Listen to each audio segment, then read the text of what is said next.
In this video, I'm gonna show you how you can change the number of columns in the output document. So I loaded my template. I go back to the template.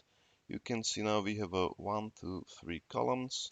I go back to the add-on. I click generate, and it will encode the values into the output document.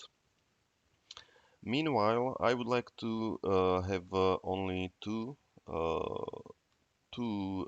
entries per row in the output document. So I just delete one column, and now in the template I have two columns. Let me go back.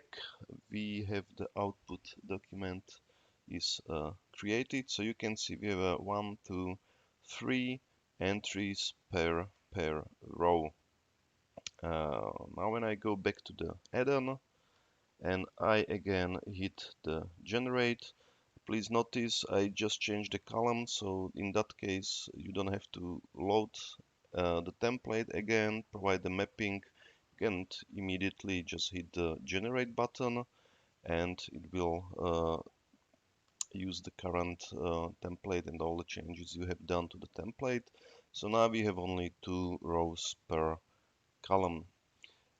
So now let's say I want to have actually I want to have 5.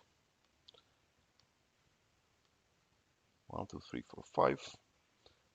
Let's go back, generate, and now the output document will have 5 entries in a row. So as we have only 5 data rows here, the output document will contain only one row with 5 values. Yeah, here we go.